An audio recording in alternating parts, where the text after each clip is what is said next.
Hey, what's going on, everybody, and welcome back to Movie Files. Elliot here with a brand new Netflix review, and this time it's for the film The Perfection, which is directed by Richard Shepard and stars Allison Williams as Charlotte and Logan Browning as Elizabeth, aka Lizzie. Now, before I give you guys the positives and negatives, let you know if I think it's worth streaming on Netflix, I want to welcome you all to Movie Files. If you haven't already, definitely subscribe to our channel. Make sure you hit that notification bell so you can stay up to date with our latest movie reviews, TV breakdowns, trailer reactions, unboxing videos, and giveaways. So definitely subscribe to our channel. We really appreciate that. And then also do me a favor. I love doing these videos, so I love interacting with you all. So definitely leave your comments below of what you thought of this film. Did you like it? Did you not like it? Let me know your score in the comments section. With that being out of the way, let's get into this review.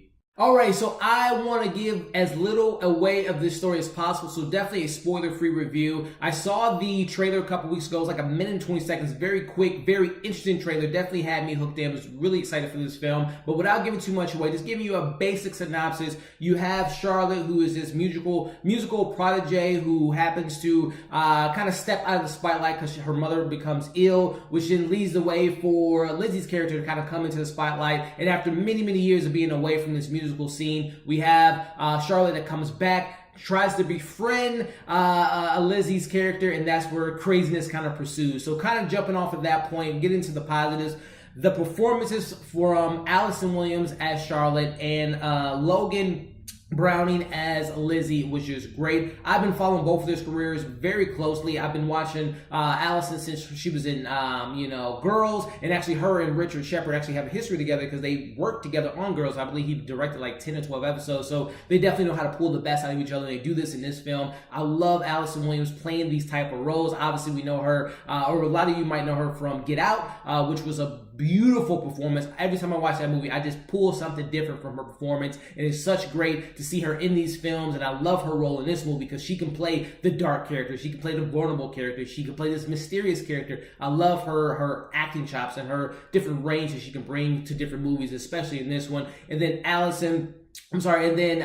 you have Logan Browning playing Lizzie. Been watching her for a while now, especially on her the Netflix show Dear White People. I think she's a great actress, and she does the same thing like Allison. She can play, you can root for her, you can cheer against her, and she just plays so many different levels. And I love their back and forth and their chemistry. Really great performances by those two. And I really love, like, the first act of this film is very engaging, it's very mysterious, and the way it's shot. Richard Shepard, the first half of this movie, not giving too much away, takes place in Shanghai, and I thought that the color palette, the different use of color palette was used beautifully. Like I said, that first act really plays well because you're just trying to figure out these characters. What are they trying to do? Is one trying to take advantage of the other? It's just a really well kind of builds the building block to when we get into that second, third act, which is bananas. But I really enjoy how the first act really dives deep into these characters, and you really want to learn more and find out about their backstories, and I thought it was really interesting. And also going into the story without giving too much away, I love the storytelling element. This movie is kind of broken down with, I believe it's either 4 chapters, and I like that because it kind of gives you the idea of like reading a really good book where it kind of builds up to this conclusion. So I really love that storytelling element,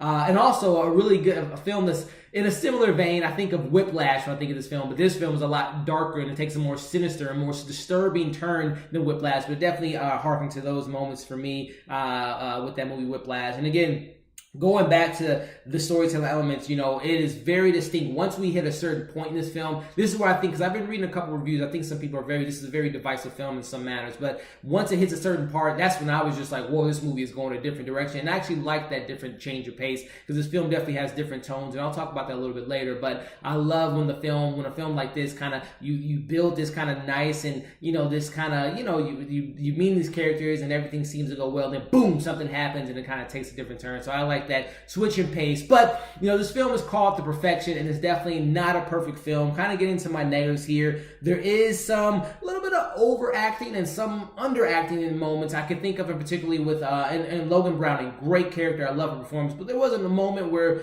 there's a switch that happens in the film. You see this in the trailer where she becomes a little bit ill. In that moment, she kind of overplayed it for me, and there was a couple moments later in the film that was a little overacted. But then some underplayed scenes where we get some flashbacks, and particularly with both characters, but more particularly with Charlotte's character. And I thought that the actress that plays Charlotte, the younger version of her, didn't play up the moments, the tension film moments as much as I would have wanted to. A minor thing, but just some moments that kind of stood out to me. We do get these other characters, Anton, Theus, and Jeffrey, and Ploma. I can't think of Anton's wife or girlfriend, or whatever she was to him.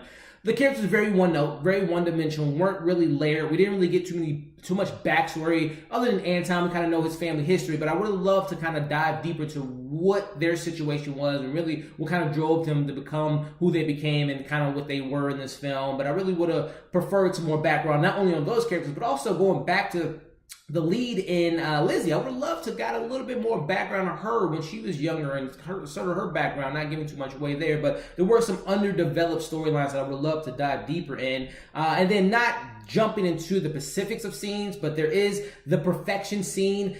There was some conflict there was some tension, but it was just kind of the execution of that scene where we get these kind of reveals. I just thought the execution wasn't played out as well as I wanted it to be. As well as, again, like I said, I'm going back to the storytelling elements. We do have these, and I think this is very divisive, and I think this is where people are kind of on and off about this film.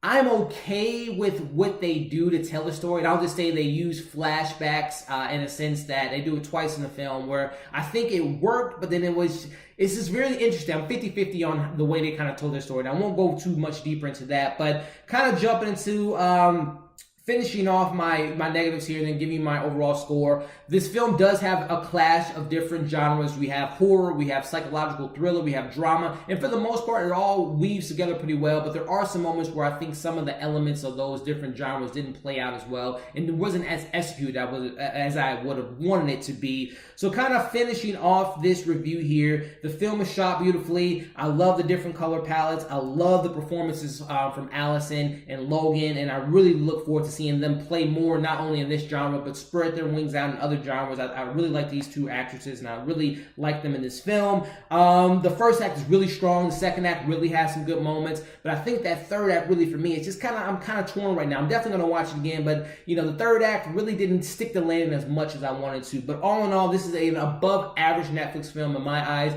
I'm giving this film a 3.5 out of 5. I definitely recommend you all checking it out, and when you do, comment below, let me know your thoughts on, without giving too much away, but that element at the beginning of the film when the guy's sick, did Charlotte know about that? Also, how many other people were affected by the perfection scene? I really would have loved to dive deeper into that, but let me know you all's thoughts in the comments of what you thought of this film. Again, 3.5 out of 5. Definitely check it out, as well as check out our other content on our channel right now. We have a couple Netflix reviews. See You Yesterday we did last week.